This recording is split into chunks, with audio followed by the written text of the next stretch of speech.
what is the effect of temperature on the current gain beta? So we know beta equal to IC upon IB. So it's a general understanding that whenever the temperature of any semiconductor increases, a thermal excitation happens.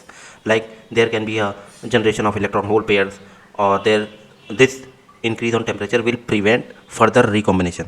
मतलब जब भी temperature आप बढ़ाएंगे तो thermal excitation हो सकता है, pair generate हो सकते हैं, तो जो भी इलेक्ट्रॉन्स या फिर होल्स हैं वो रिकम्बाइन कम होंगे, rather than electron hole pairs generate होंगे जब आप टेम्परेचर बढ़ाएंगे। तो टेम्परेचर बढ़ाने से इलेक्ट्रॉन होल पेयर जनरेशन हो सकता है और रिकम्बिनेशन कम होता है और कंडक्शन इलेक्ट्रॉन होल्स का ज़्यादा होता है।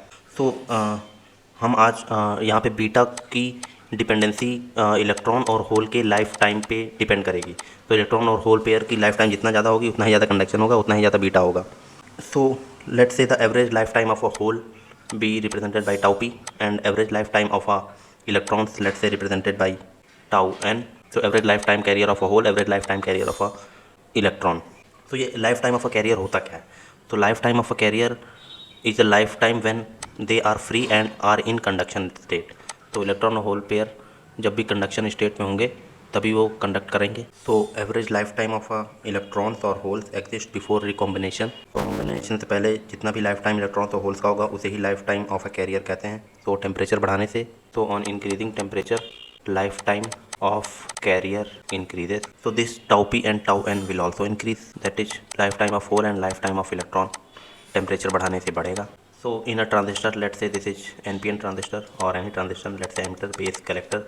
तो इलेक्ट्रॉन यहाँ से बेस के होते हुए कलेक्टर की तरफ मूव करेगा ड्यू टू बाइसिंग की वजह से ये मूवमेंट होगी। तो average life time of a carrier let's say electron which travels from emitter junction through base region is called as transit time.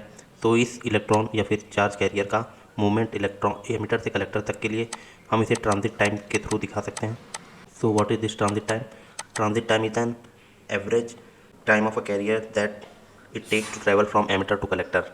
तो एमिटर टू कलेक्टर मूवमेंट के लिए जितना टाइम लेगा उसे ट्रांजिट टाइम बोलेंगे उस चार्ज कैरियर का। तो ट्रांजिट टाइम का बेसिक फॉर्मूला होता है W/b² upon 2 times of a diffusion constant. तो this is the base width, let's say WB। So transit time equal to W/b² upon 2 times of diffusion constant. So this is our general standing कि जब तक आप temperature बढ़ाएंगे life time of career बढ़ेगा। और एक हमारा कॉन्सेप्ट है टाउ टी का, जिसमें इलेक्ट्रॉन या फिर कोई भी चार्ज कैरियर एमिटर से कलेक्टर जाने में जितना टाइम लेता है उसे ट्रांजिट टाइम बोलते हैं।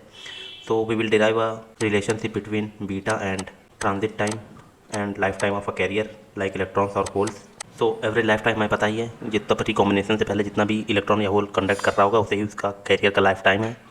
तो let's say life time of a electron भी tau n and life time of a hole भी टाउ पी। सो हमने ट्रांजिट टाइम का कॉन्सेप्ट देखा कि एमिटर बेस कलेक्टर के थ्रू होते हुए जब चार्ज कैरियर एमिटर से लेकर कलेक्टर में पहुंच जाएगा तो उस टाइम को हम ट्रांजिट टाइम बोल रहे हैं। और उस ट्रांजिट टाइम को हम मैथमेटिकली ऐसे लिख सकते हैं, where WB equal to base width and DB is a diffusion constant. Let's say one carrier whether electron or holes move in tau t second. So 1/tau t holes or electrons move in 1 second from emitter to collector and gives the formation for the collector current. Hence we can say the recombination takes place to keep the base neutral. So 1/tau p electrons need to be supplied from emitter to constitute base current. So after this we can say that collector current is directly proportional to the 1/tau t. So we get IC inversely proportional to the transit time. So one hole recombination occurs in tau p second. So in 1 second 1 upon tau p recombination or 1 upon lifetime of a hole recombination takes place to keep the base neutral. So इसलिए electrons, so 1/tau p electrons will be needed to be supplied from emitter to constitute base current. Hence IB is inversely proportional to tau p. Now beta is equals to tau p upon tau t. So when temperature increases, carrier lifetime increases, hence beta increases. So one carrier, let's say electron or hole, moves in tau t second. So one carrier, let's say electron हो या फिर whole हो, tau T second में emitter से लेकर collector तक जाता है। तो इसी चार्ज कैरियर की वजह से कलेक्टर करंट आएगा। तो let's say 1/tau t holes move in 1 second from emitter to collector, उसी की वजह से आपका कलेक्टर करंट आएगा। So collector current will be directly proportional to 1/tau t और inversely proportional to tau t transition time. अब हमारे पास collector current आ चुका है, कैसे भी अगर हमें बेस करंट मिल जाए in the form of charge carrier life time के अगर, तो हम beta equal to IC upon IB से टाउ टी और टाउ पी या फिर कैरियर लाइफ टाइम के बीच में रिलेशन निकाल लेंगे। तो वन इलेक्ट्रॉन होल रिकम्बिनेशन, तो one electron hole recombination occurs कहाँ होगा? ये बेस रीजन में होगा। तो अगर one electron hole recombination let let say holes के लिए टाउ पी सेकंड में होता है, तो 1 सेकंड में 1 अपॉन टाउ पी रिकॉम्बिनेशन होगा। तो जिससे क्या होगा कि बेस को तो एक्चुअली न्यूट्रल ही रखना है, तो 1 upon tau p electrons needed to be supplied from emitter to constitute base current. तो बेस करंट के लिए 1 अपॉन टाउ पी इलेक्ट्रॉन्स की जरूरत पड़ेगी। तो इससे हमें पता चलता है base current is directly proportional to 1 upon tau p और inversely proportional to tau p. तो अब हमारे पास दो इक्वेशन है, इक्वेशन 1 और इक्वेशन 2, और आईसी और आईबी के बेस में। तो beta equal to IC 1 upon tau t upon 1 upon tau p, तो which gives upon tau p upon tau t, where p the life time carrier of holes and tau t the transition time of a carrier. तो this gives beta equal to tau p upon tau t. तो इससे हमारी ये understanding है कि carrier की life time, let's say electron या फिर होल, और ट्रांजिशन टाइम। तो value of beta is directly proportional to carrier life time. तो बीटा की वैल्यू कैरियर लाइफ टाइम पे डायरेक्टली प्रोपोर्शनल है।